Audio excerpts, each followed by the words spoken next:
ನೋಡಿ, ವಿಶ್ವದ ಇಡೀ ಜಗತ್ತಲ್ಲಿ ಇದು ಅನುಭವಿಸ್ತಾ ಇದೆ, ಭಾರತದಲ್ಲಿ ಮಾತ್ರ ಅಲ್ಲ ಅನ್ನೋದನ್ನ ಮೊದಲು ನಾವು ಅರ್ಥ ಮಾಡ್ಕೋಬೇಕು. ಮತ್ತೆ ಏನಾಗುತ್ತೆ, ಮಾರ್ಕೆಟ್ ಸ್ಟ್ರಕ್ಚರ್ ಕೂಡ, ಒಂದು ಮಾರುಕಟ್ಟೆ ಕೂಡ ಒಂದು ಕಾರಣ ಆಗುತ್ತೆ. ಎಲ್ನಿನೋ ಕಾರಣ ಆಗಿದೆ, ಮಾನ್ಸೂನ್ಸ್ ಕಡಿಮೆ ಆಗಿದೆ, ಅದು ಕಾರಣ ಆಗಿದೆ. ಮತ್ತೆ ನಾವು ಬರೀ ಸಕ್ಕರೆ ಮೇಲೆ ಮಾತ್ರ ಮಾತಾಡ್ತಾ ಇದೀವಿ. ಈಗ ಈರುಳ್ಳಿ ಬೆಲೆ ಜಾಸ್ತಿ ಆಗಿದೆ, ಇಡಿಬಲ್ ಆಯಿಲ್ಸ್ ಬೆಲೆ ಜಾಸ್ತಿ ಆಗಿದೆ, ಖಾದ್ಯ ತೈಲಗಳ ಬೆಲೆ ಜಾಸ್ತಿ ಆಗಿದೆ. ಸೊ ಇವುಗಳು ಎಲ್ಲವೂ ಯಾಕೆ ಹೆಚ್ಚಾಯ್ತು? ಒಂದ್ ವೇಳೆ ಸಕ್ಕರೆನ ಡೈವರ್ಟ್ ಮಾಡ್ಬಿಟ್ರು ಅನ್ನೋದಾಗಿದ್ದಿದ್ರೆ ಎಲ್ಲಾ ಬೆಲೆಗಳು ಇನ್ನು ಬೇರೆ ಬೆಲೆಗಳು ಯಾಕೆ ಹೆಚ್ಚಾಗ್ತಾ ಇದೆ ಅನ್ನೋದನ್ನು ದಯವಿಟ್ಟು ಗಮನಿಸಬೇಕು. ಈಗ ನಾವ್ ಯಾವಾಗ್ಲೂ ನಿಮ್ಗೆ ಮಾರ್ಕೆಟ್ ಅಲ್ಲಿ ಯಾವಾಗ್ಲೂ ನಮ್ಗೆ ಸಪ್ಲೈ ಡಿಮ್ಯಾಂಡ್ ಗೆ ಡೆಫಿಸಿಟ್ ಆದ್ರೆ ಜನಸಾಮಾನ್ಯಕ್ಕೆ ತೊಂದರೆ ಆಗಲ್ವಾ? ಅಂದ್ರೆ ಜನಸಾಮಾನ್ಯಕ್ಕೆ ಖಂಡಿತ ತೊಂದರೆ ಆಗತ್ತೆ. ಅದಕ್ಕೆ ಏನ್ ಸರ್ಕಾರ ಕ್ರಮ ಕೈಗೊಳ್ಬೇಕು, ಅದನ್ನ ಸರ್ಕಾರಗಳ ಕ್ರಮ ಕೈಗೊಳ್ಳಬೇಕು ಅನ್ನೋದನ್ನ ನಾವು ಒತ್ತಾಯಿಸೋಣ. ಆದ್ರೆ ಇದಕ್ಕೆ ಒಂದೇ ಕಾರಣಕ್ಕಾಗಿ ಇದಾಯ್ತು ಅಂತ ಹೇಳಕ್ ಆಗಲ್ಲ. ಇದು ಮಲ್ಟಿಪಲ್ ಫ್ಯಾಕ್ಟರ್ಸ್ ಕಾರಣ ಆಗಿ ಇವತ್ತು ನಮ್ಗೆ ಸಕ್ಕರೆ ಬೆಲೆ ಜಾಸ್ತಿ ಆಗಿದೆ, ಈರುಳ್ಳಿ ಬೆಲೆ ಜಾಸ್ತಿ ಆಗಿದೆ, ಸನ್ಫ್ಲವರ್ ಆಯಿಲ್ ಬೆಲೆ ಜಾಸ್ತಿ ಆಗಿದೆ, ಅಕ್ಕಿ ಬೆಲೆ ಕೂಡ ಜಾಸ್ತಿ ಆಗಿದೆ. ಸೊ ಎಲ್ಲ ಕಾರಣಗಳನ್ನ ನೀವು ವಿಶ್ಲೇಷಿಸಿದ್ರೆ ಮಾತ್ರ ಸತ್ಯ ಏನು ಅಂತ ಗೊತ್ತಾಗತ್ತೆ. ಇದರಲ್ಲಿ ನಾವು ಸ್ವಲ್ಪ ರಾಜಕೀಯವನ್ನ ಬೆರೆಸೋದ್ ಬಿಟ್ಟು ವಾಸ್ತವಿಕ ಅಂಶಗಳನ್ನ, ನೀವು ಒಂದಷ್ಟು ಅಂಕಿ ಅಂಶಗಳನ್ನ ಕೊಟ್ರಿ, ಎಷ್ಟು ಮಟ್ಟಕ್ಕೆ ಎಥನಾಲ್ಗೆ ಅದನ್ನ ಡೈವರ್ಟ್ ಮಾಡ್ತಿದ್ದಾರೆ ಅನ್ನೋದನ್ನು ಕೊಟ್ರಿ. ಒಂದ್ ವೇಳೆ ಕೇಂದ್ರ ಸರ್ಕಾರ ಇಲ್ಲ ನಾವು ಪೂರ್ತಿ ಮಿಕ್ಸ್ ಮಾಡ್ಬಿಡ್ತಿದ್ವಿ ಅನ್ನೋ ತರ ಆಗಿದ್ದಿದ್ರೆ ಇವತ್ತಿನ ಸ್ಥಿತಿ ಬೇರೆ ಇರ್ತಾ ಇತ್ತು. ಅವ್ರು ಯಾಕೆ 10 ಲಕ್ಷ ಮೆಟ್ರಿಕ್ ಟನ್ಸ್ ನಾವು ಡ್ಯೂಟಿ ಫ್ರೀ ಕೊಡ್ತೀವಿ, ಕಸ್ಟಮ್ಸ್ ಡ್ಯೂಟಿ ಫ್ರೀ ಕೊಡ್ತೀವಿ ಅಂತ ಹೇಳ್ತಾ ಇದ್ರು. ಇವನ್ ರಾಜ್ಯ ಸರ್ಕಾರದ್ದು ಒಂದು ಪಾತ್ರ ಇದೆ, ಅವರು ಕೆಲಸ ಮಾಡ್ತಿದ್ದಾರೆ, ಮಾಡೇ ಇಲ್ಲ ಅಂತ ಹೇಳಕ್ಕಾಗಲ್ಲ. ಈಗ ಹೋರ್ಡಿಂಗ್ ನ ತಡೆಯುವಂತ ಕೆಲಸ ಯಾರು ಮಾಡ್ತಿದ್ದಾರೆ? ರಾಜ್ಯ ಸರ್ಕಾರನೇ ಮಾಡ್ತಾ ಇದೆ. ಸೊ ಎರಡೂ ಸರ್ಕಾರಗಳು ಕೈ ಜೋಡಿಸಿದ್ರೆ ಮಾತ್ರ ಈ ಬೆಲೆಗಳನ್ನ ಒಂದು ಹಂತಕ್ಕೆ ನೀವು ಜನರಿಗೆ ದುಸ್ತರ ಆಗದಂತೆ, ಅವರ ಬದುಕು ದುಸ್ತರ ಆಗದಂತೆ ನೋಡ್ಕೋಬಹುದು. ಅದು ಬಿಟ್ಟು ನಾವು ಇಲ್ಲ ನೀವು ಕಾರಣ ಅದರಿಂದ ಕಾರಣ ಅಂತಂದ್ರೆ ಜನರ ಜೀವನ ಹಿಂಗೆ ಇರುತ್ತೆ, ನಾವು ಮಾತ್ರ ಮಾತಾಡ್ತಾ ಇರ್ತೀವಿ ಅಂತ ನನ್ಗನ್ಸುತ್ತೆ. ಈಗ ನೀವು ಸಕ್ಕರೆಯ ಬೆಲೆ ಮಾತಾಡುವಾಗ ನೀವು ಅದನ್ನ ಹೇಳಿದ್ರಿ, ಯಾಕೆ ಶುಗರ್ ಪ್ರೊಡಕ್ಷನ್ ಕಡಿಮೆ ಆಗಿದೆ? ಒಂದು, ನಮ್ಮಲ್ಲಿ ಈಗ ಮಾನ್ಸೂನ್ಸ್ ಈ ಸರಿ ಆಗ್ಲೇ ಮುಂಚೆನೆ ಮೆಟ್ರಲಾಜಿಕಲ್ ಡಿಪಾರ್ಟ್ಮೆಂಟ್ ಹೇಳಿತ್ತು ಈ ಸರಿ 9% ಡೆಫಿಸಿಟ್ ಆಗತ್ತೆ ಅಂತ. ಇವಾಗ ಬರ್ತಾ ಇರೋ ಮಾಹಿತಿ ಪ್ರಕಾರ 23% ವರೆಗೂ ಡೆಫಿಸಿಟ್ ಆಗಬಹುದು ಅನ್ನುವಂತ ಮಾಹಿತಿ ಸಿಕ್ಕಿದೆ.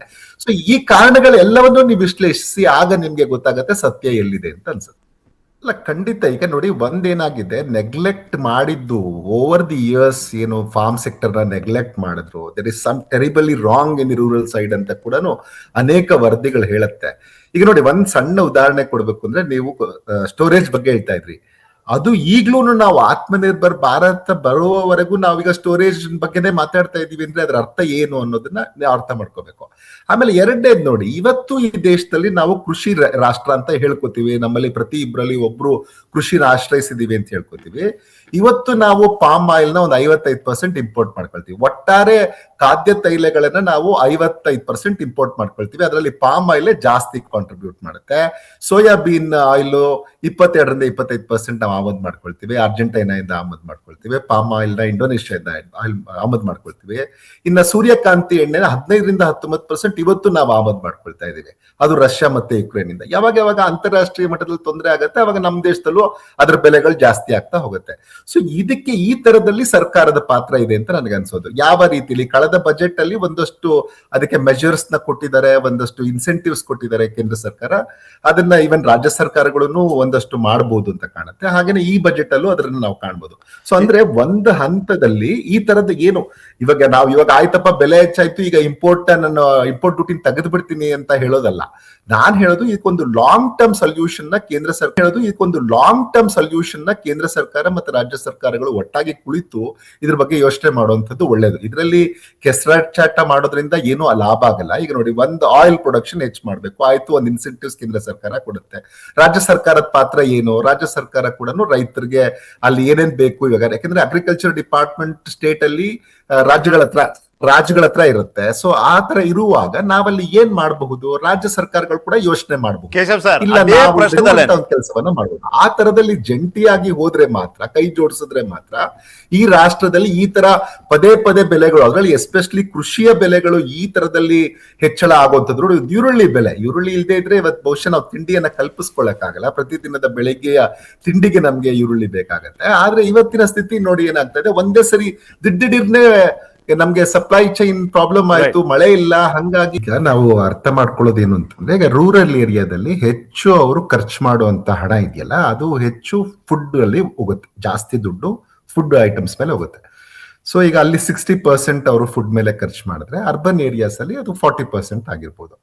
ಸೊ ಯಾವಾಗ ನಿಮ್ಗೆ ಪ್ರೊಡಕ್ಷನ್ ಸಪ್ಲೈ ಚೈನ್ ಡಿಸ್ರಪ್ಟ್ ಆಗುತ್ತೆ, ನಿಮ್ಗೆ ಪ್ರೊಡಕ್ಷನ್ ಬರಲ್ಲ, ಮಳೆ ಬರಲ್ಲ, ಈ ತರ ಆದಾಗ ಪ್ರೊಡಕ್ಷನ್ ಕಡಿಮೆ ಆಗುತ್ತೆ. ಅದರ ಮೊದಲ ಹೊಡೆತ ಬೀಳೋದೇ ಅಲ್ಲಿಗೆ. ಈಗ ಏನಾಗುತ್ತೆ, ಸ್ವಲ್ಪ ಬೆಲೆ ಜಾಸ್ತಿ ಆದ್ರೂ ಅರ್ಬನ್ ಏರಿಯಾದಲ್ಲಿ ಅವ್ರದ್ದು ಕೆಪಾಸಿಟಿ ಜಾಸ್ತಿ ಇರೋದ್ರಿಂದ, ಕೊಂಡ್ಕೊಳ್ಳುವ ಶಕ್ತಿ ಜಾಸ್ತಿ ಇರೋದ್ರಿಂದ ಇಲ್ಲಿ ಈಸಿಯಾಗಿ ಒಂದಷ್ಟು ಜನ ತಗೊಳ್ತಾರೆ. ಮತ್ತೆ ಪೂರೈಕೆಯ ವ್ಯವಸ್ಥೆ ಏನಿದೆಯಲ್ಲ ಅರ್ಬನ್ ಏರಿಯಾಸ್ ಅಲ್ಲಿ ಚೆನ್ನಾಗಿರುತ್ತೆ. ನೀವು ಒಂದ್ ಕಡೆಗಿಂದ ಒಂದ್ ಕಡೆಗೆ ಸರಬರಾಜು ಮಾಡುವ ಕೆಲಸ ಅರ್ಬನ್ ಏರಿಯಾಸ್ ಅಲ್ಲಿ ಸುಲಭವಾಗಿ ಬೇಗ ಆಗುತ್ತೆ. ರೂರಲ್ ಏರಿಯಾಗೆ ಅದು ಆಗುವಂತ ತಡ ಆಗೋದ್ರಿಂದ ಏನಾಗುತ್ತೆ, ನಿಮ್ಗೆ ನ್ಯಾಚುರಲಿ ಅಲ್ಲಿ ಫುಡ್ ಇನ್ಫ್ಲೇಷನ್ ಜಾಸ್ತಿ ಕಾಣುತ್ತೆ. ಸೊ ಈ ಎರಡು ರೀಸನ್ ಮೇನ್ ಆಗಿ ನಾವು ನೋಡ್ಬೋದು. ಆದ್ರೆ ಇದು ಈರುಳ್ಳಿ ಬಗ್ಗೆ ಮಾತಾಡುವಾಗ ಅದು ಎಷ್ಟು ಎಲಾಸ್ಟಿಕ್ ಆಗಿದೆ ಅಂತಂದ್ರೆ, ಬೆಲೆ ಸ್ವಲ್ಪ ಪ್ರೊಡಕ್ಷನ್ ತುಂಬಾ ಕಡಿಮೆ ಆಗಿಲ್ಲ ಹಾಗೆ ನೋಡಿದ್ರೆ, ಆದ್ರೆ ಸ್ವಲ್ಪ ಕಡಿಮೆ ಆದ್ರೇನು ಕೆಲವು ಪ್ರಾಡಕ್ಟ್ಸ್ ಏನಾಗುತ್ತೆ ಬೆಲೆ ಹಾಗೇನೆ ಏರ್ಬಿಡುತ್ತೆ. ಸೊ ಇದಕ್ಕೆ ನಾವು ಪ್ರೈಸ್ ಎಲಾಸ್ಟಿಸಿಟಿ ಎಷ್ಟಿದೆ ಅನ್ನೋಂಥದನ್ನ ಮಾತಾಡ್ತಿರ್ತೀವಿ. ಸೊ ಅದಕ್ಕೆ ತುಂಬಾ ಎಲಾಸ್ಟಿಸಿಟಿ ಇರೋದ್ರಿಂದ ಒಂದ್ ಸ್ವಲ್ಪ ಇದಾದ ತಕ್ಷಣ ಅದು ಬೆಲೆ ಜಂಪ್ ಆಗಿ ಇವತ್ತು ನಮ್ಗೆ ಈರುಳ್ಳಿಯ ಬೆಲೆ ಕಾಣಿಸ್ತಾ ಇದೆ. ಈಗ ಏನು ಸರ್ಕಾರಗಳು ಮಾಡಿರ್ಬೋದಿತ್ತು ಅಂತಂದ್ರೆ, ಇಲ್ಲ ಈಗ ನಾವೆಲ್ಲರೂ ಮಾತಾಡ್ತಿದ್ದೀವಿ, ಆದ್ರೆ ಈಗ PDS ಅಂತ ಒಂದು ವ್ಯವಸ್ಥೆ ನಮ್ಮಲ್ಲಿ ಇದೆ, ಎಲ್ಲಾ ರಾಜ್ಯಗಳಲ್ಲಿ PDS ವ್ಯವಸ್ಥೆ ಇದೆ. ಇಂಥ PDS ಅಂತ ಒಂದು ವ್ಯವಸ್ಥೆ ನಮ್ಮಲ್ಲಿ ಇದೆ, ಎಲ್ಲಾ ರಾಜ್ಯಗಳಲ್ಲಿ PDS ವ್ಯವಸ್ಥೆ ಇದೆ. ಇಂಥ ದುಬಾರಿ ಸಂದರ್ಭದಲ್ಲಿ ಒಂದಷ್ಟು PDS ಮೂಲಕ ಕೊಟ್ಟಿದ್ದಿದ್ರೆ ಇಷ್ಟೊಂದು ಜನಕ್ಕೆ ಇದರ ಬಿಸಿ ತಟ್ತಾ ಇರ್ಲಿಲ್ಲ ಅಂತ ನನ್ಗನ್ಸುತ್ತೆ. ಒಂದು Keshav sir please help us. ಅಲ್ಲ, ಈಗ ಏನಂದ್ರೆ, ಈಗ ಕಸ್ಟಮ್ಸ್ ಡ್ಯೂಟಿನ ಕೇಂದ್ರ ಸರ್ಕಾರ ಎಸ್ಪೆಷಲಿ ನಾವು ಇನ್ನು ಶುಗರ್ ಬಗ್ಗೆ ಸಕ್ಕರೆ ಬಗ್ಗೆ ಮಾತಾಡಿದೀವಿ, ಅದನ್ನ ಕಡಿಮೆ ಮಾಡಿ ಇಂಪೋರ್ಟ್ ಅನ್ನ ಮಾಡ್ಕೊಳ್ತಾ ಇದೆ.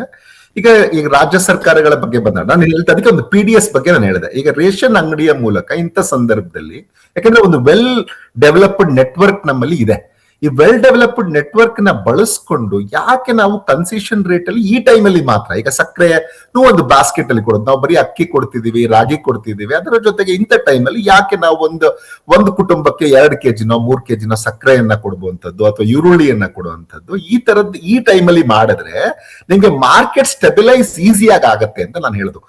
ನಾವು ಅವಾಗಲೇ ರೂರಲ್ ಏರಿಯಾಸ್ ಅಲ್ಲಿ ಹೆಚ್ಚು ನಮ್ಗೆ ತೊಂದರೆ ಆಗತ್ತೆ ಅಂತ ನಾವು ಮಾತಾಡ್ತಾ ಇದ್ವಿ, ಯಾವಾಗ ಫುಡ್ ಇನ್ಫ್ಲೇಷನ್ ಜಾಸ್ತಿ ಇರುತ್ತೆ ಅಂತದನ್ನ ಈ ಸಂದರ್ಭದಲ್ಲಿ ಬಳಸ್ಕೊಂಡು ಈಗ ಅನ್ನಭಾಗ್ಯದಂತ ಒಂದು ಸ್ಕೀಮ್ ಇದೆ, ಒಳ್ಳೆಯ ಸ್ಕೀಮ್ ಅಂತಾನೆ ಮಾತಾಡೋದಾದ್ರೆ, ಈಗ ಅಂತ ಸ್ಕೀಮ್ ಜೊತೆಗೆ ಈಗ ಅದೊಂದು ಬಾಸ್ಕೆಟ್ ಆಫ್ ಕಮಾಡಿಟೀಸ್ ಅನ್ನ ಈಗಾಗಲೇ ಶುರು ಮಾಡಿದ್ದಾರೆ ಕೊಡಕ್ಕೆ. ಅದರ ಜೊತೆಗೆ ಯಾವ್ದು ಈ ತರದ ದುಬಾರಿ ಆಗತ್ತೆ ಅದನ್ನ ಕೊಟ್ರೆ ಮಾರ್ಕೆಟ್ ಸ್ಟೆಬಿಲೈಸ್ ಆಗಕ್ಕೆ, ಒಂದು ನಾವು ಇಂಪೋರ್ಟ್ ಮಾಡ್ಕೊಳ್ತೀವಿ, ಈ ಟೈಮಲ್ಲಿ ಎಕ್ಸ್ಪೋರ್ಟ್ ನ ನಿಷೇಧಿಸ್ತೀವಿ, ಇವೆಲ್ಲ ಸರಿಯಾಗಿದೆ. ಅದರ ಜೊತೆಗೆ ಇದನ್ನು ಮಾಡಿದ್ರೆ ನಿಮ್ಗೆ ಈಸಿಯಾಗಿ ಯಾರು ಬಡವರಿದ್ದಾರೆ, ಅತಿ ಮಧ್ಯಮ ವರ್ಗದವರಿದ್ದಾರೆ, ಇವ್ರಿಗೆ ನಿಮ್ಗೆ ಈಸಿಯಾಗಿ ಇದರಿಂದ ಹೊರಗಡೆ ಬರ್ಲಿಕ್ಕೆ ಸಾಧ್ಯ ಆಗತ್ತೆ ಅಂತ ನನ್ಗನ್ಸುತ್ತೆ. ಈ ಒಂದಷ್ಟು ಏರುಪೇರು ಆಗ್ತಾ ಇರತ್ತೆ. ಇದು ಎಕನಾಮಿಕ್ ಸೈಕಲ್ಸ್, ಏನು ಆರ್ಥಿಕ ಚಕ್ರಗಳ ಬಗ್ಗೆ ನಾವು ಮಾತಾಡ್ತಿರ್ತೀವಿ, ಇದು ಪದೇ ಪದೇ ನಮ್ಗೆ ಹೆಚ್ಚು ಕಾಣುವಂಥದ್ದು ಕೃಷಿಯಲ್ಲಿ ಕಾಣ್ತಾ ಇರತ್ತೆ.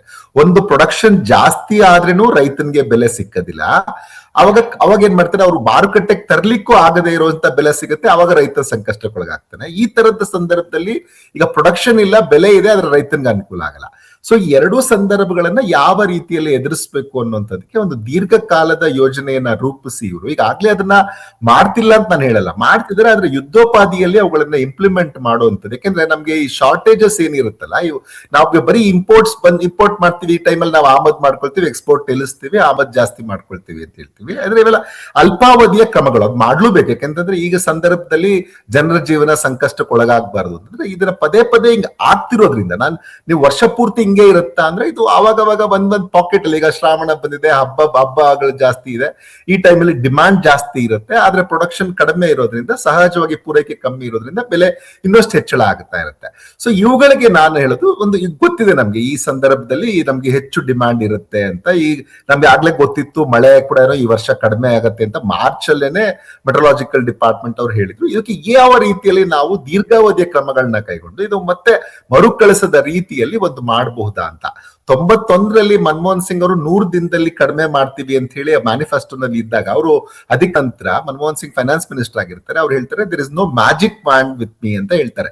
ಬೆಲೆಗಳನ್ನ ಒಂದೇ ಸಮ ಕಮ್ಮಿ ಮಾಡ್ಲಿಕ್ಕೆ ನನ್ನ ಹತ್ರ ಯಾವುದು ಮ್ಯಾಜಿಕ್ ವ್ಯಾಂಡ್ ಇಲ್ಲ ಅಂತ ಹೇಳ್ತಾರೆ. ಅದು ಕರೆಕ್ಟ್ ಆಗಿದೆ. ಅದಕ್ಕೆ ನಾನು ಹೇಳುದು, ಒಂದು ದೀರ್ಘಕಾಲದ ಕ್ರಮಗಳನ್ನ ಕೈಗೊಂಡ್ರೆ ಯಾವುದೇ ಸರ್ಕಾರ ಇರ್ಲಿ, ಅದು ರಾಜ್ಯ ಸರ್ಕಾರ ಇರ್ಲಿ, ಕೇಂದ್ರ ಸರ್ಕಾರ ಇರ್ಲಿ, ಕೈ ಜೋಡಿಸಿ ಮಾಡೋದಾದ್ರೆ ಆಗ ಏನಾಗುತ್ತೆ, ಖಂಡಿತ ಸರಿ ಹೋಗುತ್ತೆ. ಈಗ ನೋಡಿ, ಒಂದ್ಸರಿ ಬೆಲೆ ಹೆಚ್ಚಾಗ್ತಿದ್ದಂಗೆ ಏನ್ ಮಾಡ್ತಾರೆ, ಸ್ಪೆಕ್ಯುಲೇಟಿವ್ ಡಿಮಾಂಡ್ ಜಾಸ್ತಿ ಆಗ್ಬಿಡುತ್ತೆ, ಹೋರ್ಡ್ ಮಾಡುವಂತದ್ದು. ಅದಕ್ಕೆ ಯಾವ ರೀತಿಯಲ್ಲಿ ನಾವು ಜೆನ್ಯೂನ್ ಆಗಿ ಅವರನ್ನ ಇವಾಗ ಎಷ್ಟು ಸ್ಟಾಕ್ ಇದೆ, ಇವಾಗ ಬೆಂಗಳೂರಿಗೆ ಇಷ್ಟು ಸ್ಟಾಕ್ ಇದೆ, ಈ ಏರಿಯಾದಲ್ಲಿ ಈ RMC ನಲ್ಲಿ ಇಷ್ಟು ಸ್ಟಾಕ್ ಇದೆ, ಇವತ್ತು ಇಷ್ಟು ಖರ್ಚಾಗಿದೆ, ಈ ತರದೊಂದು ಕರೆಕ್ಟ್ ಆದಂತ ಇಷ್ಟೊಂದು ಡಿಜಿಟಲ್ ಯುಗದ ಬಗ್ಗೆ ಮಾತಾಡ್ತಾ ಇದೀವಿ ನಾವು. ಯಾಕೆ ಅದನ್ನ ಪ್ರತಿದಿನ ಡಿಸ್ಪ್ಲೇ ಮಾಡ್ಲಿಕ್ಕೆ ಆಗೋದಿಲ್ಲ? ಆನ್ಲೈನ್ ನಿಮ್ಗೆ ಅವೈಲೇಬಲ್ ಇರಬೇಕು, ಬೆಂಗಳೂರಲ್ಲಿ ಇಷ್ಟು ಅವೈಲೇಬಲ್ ಇದೆ, ಇಷ್ಟಿಷ್ಟು ಶಾಪ್ ಅಲ್ಲಿ ಇಷ್ಟಿದೆ ಅಂತ ನನಗೆ ಕೊಡೋಕ್ ಆಗ್ಬೇಕು. ಆ ತರದ ಒಂದು ಅವಕಾಶ ಆದ್ರೆ, ಆ ತರದೊಂದು ಸರ್ಕಾರಗಳು ದೃಢ ಇಚ್ಛೆ ಮಾಡೋದಾದ್ರೆ, ಆಗ ಖಂಡಿತ ಈ ತರದೊಂದು ಸನ್ನಿವೇಶ ಬಂದ್ರೂ ಫೇಸ್ ಮಾಡ್ಬೋದು. ಇನ್ನೊಂದು ನಾವೇನ್ ಈಗ ರಿಯಾಕ್ಟಿವ್ ಅಂದ್ರೆ ಪ್ರತಿಕ್ರಿಯಿಸ್ತಾ ಇದೀವಿ ಬೆಲೆ ಹೆಚ್ಚಾದಾಗ, ಅದಕ್ಕಿಂತ ಮುಂಚೆನೆ ನಾವು ಅದಕ್ಕೆ ಆಂಟಿಸಿಪೇಟ್ ಮಾಡಿ ಒಂದು ಬೆಲೆಯ ಮ್ಯಾನೇಜ್ಮೆಂಟ್ ನಿಯಂತ್ರಣ ಮ್ಯಾನೇಜ್ಮೆಂಟ್ ಅನ್ನ ಮಾಡುವಂತದ್ದನ್ನ ಅಳವಡಿಸ್ಕೋಬೇಕು. ಹಾಗೇನೆ ಏನಾಗುತ್ತೆ, ಪ್ರತಿಯೊಂದು ಪ್ರಾಡಕ್ಟ್ ಸ್ಪೆಸಿಫಿಕ್ ಆಗಿ ನಾವು ಬಫರ್ಸ್ ಬಗ್ಗೆ ಯೋಚನೆ ಮಾಡಬಹುದು ಅಂತ ಕಾಣುತ್ತೆ.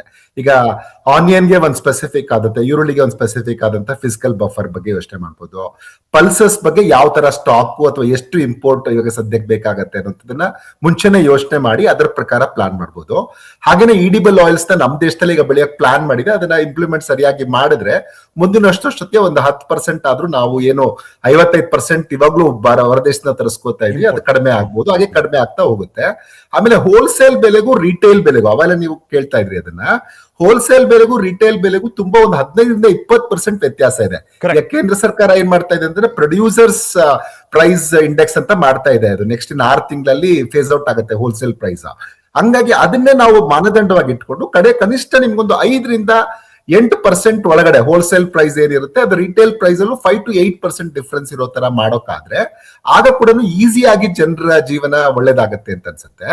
ಹಾಗೇನೆ ಇಂಪೋರ್ಟ್ ಏನ್ ನಾವು ಆಮದ್ ಮಾಡ್ಕೊಳ್ತಾ ಇದೀವಿ ಅದನ್ನ ಕಡಿಮೆ ಮಾಡ್ಬೇಕು. ಇನ್ನೂ ಒಂದು ದೊಡ್ಡ ಸಮಸ್ಯೆ ಅಂದ್ರೆ ಈಗ ನಾವೇನು ಕೃಷಿಯಲ್ಲಿ ಏನು ಬದಲಾವಣೆ ಆಗ್ತಾ ಇದೆ, ಹವಾಮಾನ ಬದಲಾವಣೆಯಿಂದ, ಈ ಎಲ್ ನೀನೋ ಇಂದ ಎಫೆಕ್ಟ್, ಈ ತರ ಒಂದು ಸನ್ನಿವೇಶಗಳನ್ನ ಎದುರಿಸ್ಲಿಕ್ಕೆ ನಾವು ಈಗಾಗಲೇ ತಯಾರಿ ನಡೆಯುತ್ತೆ. ಯಾಕಂದ್ರೆ ನಿಮ್ಗೆ ಪದೇ ನಮ್ಗೆ ಎಲ್ಲಾ ವಿಜ್ಞಾನಿಗಳು ಹೇಳ್ತಾ ಇದ್ದಾರೆ, ಇನ್ಮೇಲಿಂದ ನಿಮ್ಗೆ ಕ್ಲೈಮೇಟ್ ಚೇಂಜ್ ಅನ್ನುವಂಥದ್ದು ವಾಸ್ತವ. ಅದರಿಂದ ನಿಮ್ಗೆ ಪದೇ ಐದರ್ ಬಿಸಿ ಗಾಳಿ ಬರ್ಬೋದು, ಮಳೆ ಜಾಸ್ತಿ ಆಗ್ಬೋದು, ಇಲ್ಲ ಬರ ಬರ್ಬೋದು, ಬರಗಾಲ ಆಗ್ಬೋದು. ಸೊ ಈ ಎಲ್ಲಾ ಕಾರಣಕ್ಕಾಗಿ ನಾವು ಈಗ ಡ್ರಾಟ್ ಬಂದ್ರೆ ಯಾವ ತರದ ರೆಸಿಸ್ಟೆಂಟ್ ವೆರೈಟಿ ಮಾಡ್ಬೇಕು, ಫುಡ್ ಫ್ಲಡ್ ಇದ್ರೆ ಅದ್ರ ಟಾಲರೆಂಟ್ ಮಾಡುವಂತ ವೆರೈಟೀಸ್ ಏನು, ಇವಕ್ಕೆಲ್ಲ ಕೇಂದ್ರ ಸರ್ಕಾರ ಆಗ್ಲೇ ಕ್ರಮ ಕೈಗೊಂಡಿದೆ. ಅದ್ರ ಜೊತೆಗೆ ರಾಜ್ಯ ಸರ್ಕಾರವನ್ನು ಕೈ ಜೋಡಿಸಿ ಇವರೆಲ್ಲರೂ ಇದಕ್ಕೆ ಪೂರ್ಣವಾಗಿ ಯಾವ ರೀತಿಯಲ್ಲಿ ಇದನ್ನ ಯಶಸ್ವಿಯಾಗಿ ಮಾಡಬಹುದು ಅನ್ನೋದನ್ನ ಮಾಡ್ಲಿ ಅನ್ನುವಂತ. Keshav sir, thanks a lot.